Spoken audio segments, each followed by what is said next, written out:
যদি আমরা তাদেরকে তাদের সাথে দেখে আমরা আওয়ামীদের সন্ত্রাসীদের প্রতিহত করার সাথে সাথে তাদেরও হাত পা ভেঙে দেব।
বিসমিল্লাহির রহমানির রহিম।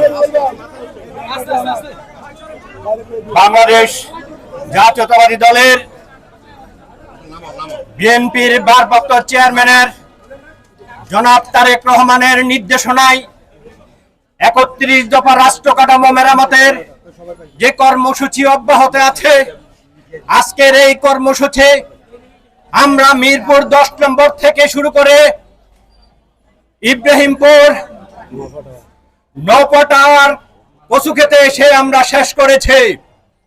এটা কোনো নির্বাচনী প্রচারণা নয়, এটি হলো বাংলাদেশের মানুষকে জানিয়ে দেওয়া শহীদ রাষ্ট্রপতি জিয়াউর রহমানের সুযোগ্য সন্তান আগামী দিনের রাষ্ট্রকে কিভাবে মেরামত করবেন, আগামী দিনের রাষ্ট্রকে কিভাবে তৈরি করবেন, তার নির্দেশনা এদেশের জনগণের মাঝে পৌঁছায় দেওয়ার জন্য হাজার হাজার নেতাকর্মীরা আজকে রাস্তায় নেমেছে। এটি কোনো পুনর্নির্ধারিত কর্মসূচি নয়, এটি একটি তাৎক্ষণিক কর্মসূচি যেটি আমাদের অব্যাহত থাকে প্রতিদিন সারা বাংলাদেশে প্রতিটি প্রান্তে। তারই একটি কর্মসূচি হিসাবে আমরা ৩১ দফা রাষ্ট্র কাঠামোর মেরামতের কর্মসূচি নিয়ে মানুষের দ্বার প্রান্তে পৌঁছে দেওয়ার জন্য আজকে আমরা নেতাকর্মীরা রাস্তায় নেমেছে। কিন্তু বিগত আন্দোলনে যাদেরকে মিরপুর কাফরুলে দেখা যায়নি, আমরা দেখতে পাচ্ছি অনেকে মিথ্যে কথা বলে, তাদের কোনো কর্মসূচি নেই, তারা বলে তাদেরকে নির্বাচনে দাঁড়ানোর অনুমতি দিয়েছে।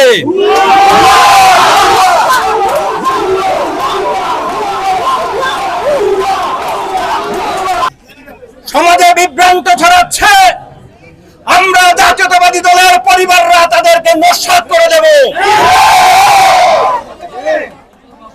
আমরা জানি আমাদের দেশনায়ক তারেক রহমান যাকে মনোনীত করবে, যাকে ধানের শীষের প্রতীক দিয়ে নির্বাচনে ম্যান্ডেট দেবে, আমরা তার পক্ষে কাজ করব।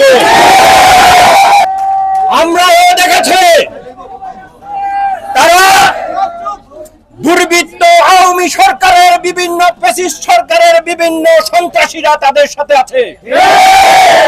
যদি আমরা তাদেরকে তাদের সাথে দেখে আমরা আওয়ামীদের সন্ত্রাসীদের প্রতিহত করার সাথে সাথে তাদেরও হাত পা ভেঙে দেব।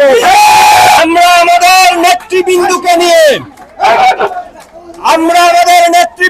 নিয়ে দেশ নায়ক তারেক রহমানের নির্দেশে আমরা বিগত দিনের রাস্তায় ছিলাম, আগামী দিনও থাকবো এবং বিএনপিকে নির্বাচিত করে ধানের শীষকে জয় করে আমরা ঘরে যাব ইনশাআল্লাহ।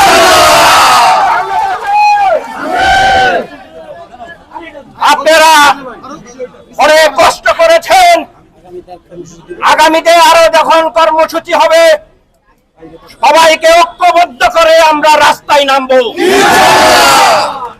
যতদিন পর্যন্ত বিএনপির জয় নিয়ে না হবে ততদিন পর্যন্ত আমরা ঘরে ফিরবো না। তাই আপনাদের এবং সাংবাদিক ভাইদেরকে ধন্যবাদ জানিয়ে আমি আমার বক্তব্য শেষ করেছি। খোদা হাফেজ। বাংলাদেশ জিন্দাবাদ।